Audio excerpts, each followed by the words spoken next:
ঠিক এই ভিডিওটা বানানোর 2 মিনিট আগে একটা স্টুডেন্ট ফোন দিয়েছিল, একটা শিক্ষার্থী ফোন দিয়ে জাস্ট প্রথম থেকে কান্নাকাটি শুরু যে স্যার আমি এতদিন কিছুই পড়ি নাই, টেস্ট পরীক্ষার অ্যানাউন্সমেন্ট হয়ে গেছে, এখন আমি কি করবো, আমাকে একটু বাঁচান। আমি আমার জায়গা থেকে তাকে বেস্ট সলিউশন দেওয়ার চেষ্টা করেছি।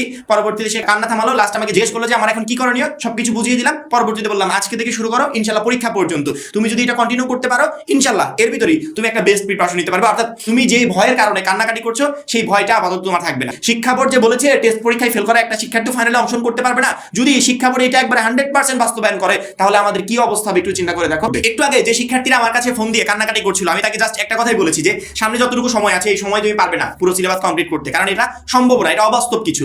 এখন তোমাকে কি করতে হবে, শর্টকাট প্রসেস অবলম্বন করতে হবে। শর্টকাট কি, শর্টকাট প্রসেসগুলো অবলম্বন করলে অল্প সময় বেস্ট প্রিপারেশন নেওয়া যায়। ছোট্ট একটা উদাহরণ দিই, আমাদের এক একটা সাবজেক্টের এত বড় বড় করে সিলেবাস, পুরো সিলেবাস কমপ্লিট করে পরীক্ষার হলে যেতে হবে। এখন মনে করো তোমার 10টা চ্যাপ্টার আছে, 10টা চ্যাপ্টার থেকে আমি তোমাকে 5টা চ্যাপ্টার দিলাম। 10টা চ্যাপ্টার পড়তে সময় যদি লাগতো 5 দিন, সেখানে 5টা চ্যাপ্টার দেওয়ার কারণে এখন তোমার সময় লাগবে 2 দিন বা 2.5 দিন। একটু চিন্তা করে দেখতে পেরেছো, যেখানে প্রিপারেশন নিতে 2 মাস লাগতো সেখানে প্রিপারেশন তুমি 1 মাসে নিবে, যেখানে প্রিপারেশন নিতে 1 মাস লাগতো সেখানে প্রিপারেশন তুমি 15 দিনে নিবে। এভাবে অল সাবজেক্টের সাজেশন আমরা শর্ট করে দিয়েছি। এখন শর্ট করার কারণ হচ্ছে এটাই, যাতে সামনে অল্প সময় বেস্ট একটা প্রিপারেশন নিতে পারো।